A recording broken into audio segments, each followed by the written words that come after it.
कहते हैं कि जो दूसरों के लिए गड्ढा खोदता है वो अक्सर उसी गड्ढे में गिर जाता है। ऐसा ही एक ताजा मामला नवी मुंबई से सामने आया है, जहां एक शख्स ने अपने दोस्त की हत्या की सुपारी दी, लेकिन सुपारी लेने वालों ने उसी को मौत के घाट उतार दिया। क्या है नवी मुंबई का ये दिल दहला देने वाला मामला, आपको इस वीडियो में बताएंगे। नमस्कार, आप देख रहे हैं लोकमत हिंदी और मेरा नाम है सोनू कनौजिया। नवी मुंबई तेजी से विकसित होने वाला शहर बन चुका है। यहां बड़ी बड़ी कंपनियों के दफ्तर होने के चलते रेसिडेंशियल कॉम्प्लेक्स का निर्माण भी जोरों में है और इसी के चलते यहां पर बड़े पैमाने पर रियल एस्टेट एजेंट्स भी आपको मिल जाएंगे। ऐसे ही दो दोस्त थे, सुमित जैन और आमिर खानजादा। दोनों लंबे समय से रियल एस्टेट का कारोबार करते थे। आमिर बिकने वाली जमीन की खोज करता और सुमित उस जमीन के लिए खरीदार ढूंढता और इससे जो भी पैसे आते उसे ये दोनों बांट कर रख लेते थे।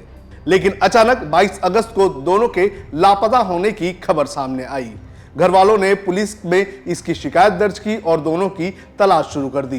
पुलिस को पहले पेन से सुमित की लाश मिली। पुलिस को लगा कि आमिर ने सुमित की हत्या की होगी, लेकिन और जांच करने के बाद पुलिस को अरनाला से आमिर की भी लाश मिली, जिसके बाद पुलिस की थ्योरी पूरी तरह से पलट गई और फिर पुलिस ने इस मामले में नए एंगल से जांच शुरू की।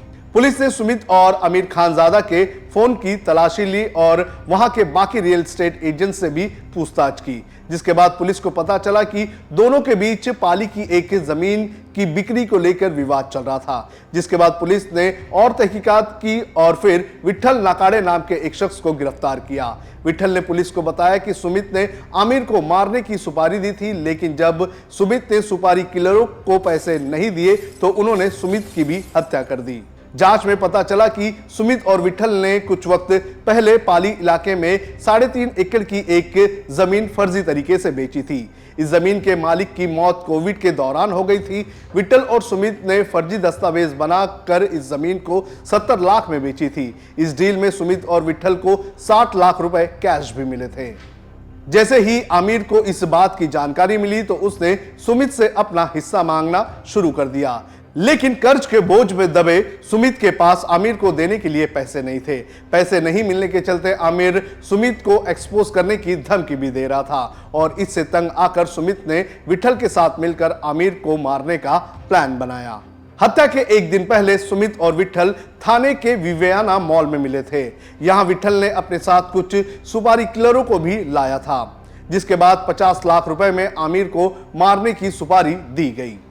सुमित ने एक हत्यारे को 1.5 लाख और दूसरे को 3 लाख रुपए कैश दिया था और बाकी पैसे काम होने के बाद देने की बात कही गई थी। जिसके अगले दिन यानी कि 21 तारीख को सुमित ने आमिर को खोपोली में एक डील के लिए चलने के लिए कहा। दोनों रात को विवेना मॉल के बाहर मिले और फिर दोनों सुमित की कार में बैठकर खोपोली के लिए निकल गए। जिसके बाद विट्ठल और उसके साथी भी उन्हें बीच रास्ते में मिले। इसके बाद जब अरनाला इलाके में ये लोग पहुंचे तो विट्ठल के दो साथियों ने आमिर पर पहले चाकू से हमला किया और फिर उसे गोली मारकर उसकी हत्या कर दी। हत्या के बाद उसकी लाश को जंगलों में फेंक दिया गया। जिसके बाद सुमित ने हत्यारे को कहा कि उसे भी पैर पर गोली मारकर घायल कर दे, लेकिन इन लोगों के बीच उस वक्त पैसे को लेकर बहस हो गई और सुमित को हमलावरों ने 2 गोली मार दी और वहां से ये लोग फरार हो गए। जिसके बाद घायल अवस्था में पेन तक सुमित पहुंचा, लेकिन वहां पहुंचने के बाद उसकी मौत हो गई। अगले दिन जब ये दोनों वापस नहीं आए तो सुमित के परिवार वालों ने नेरुल पुलिस स्टेशन में उनके गुमशुदगी की रिपोर्ट दर्ज करवाई। जिसके बाद पुलिस ने सुमित की कार के जीपीएस के जरिए कार के लोकेशन का पता लगाया। पुलिस को सुमित की कार पेन में मिली। कार के अंदर खून और गोलियों के छर्रे भी मिले थे। इसके बाद पुलिस ने 12 टीम बनाकर दोनों की तलाशी शुरू की और फिर पुलिस को पहले सुमित की लाश पेन से मिली। पुलिस को लगा कि आमिर ने उसकी हत्या की होगी, लेकिन बाद में पुलिस को अरनाला के जंगलों से आमिर की भी लाश मिली। इसके बाद पुलिस ने और जांच की तो पुलिस को पता चला कि सुमित ने आमिर को मारने की सुपारी दी थी, जिसके बाद सुपारी किलरों ने उसकी भी हत्या कर दी। पुलिस ने इस मामले में कुल 6 लोगों को गिरफ्तार किया है, जिसमें विट्ठल नाकाड़े, जय सिंह मधु मुदलियार, आनंद गुज, वीरेंद्र गौर्या, भारत कदम, अंकुश और प्रकाश सीतापुरे शामिल हैं। पुलिस ने इन सभी लोगों को कोर्ट में पेश किया, जहां कोर्ट ने इन सभी लोगों को पुलिस हिरासत में भेज दिया है।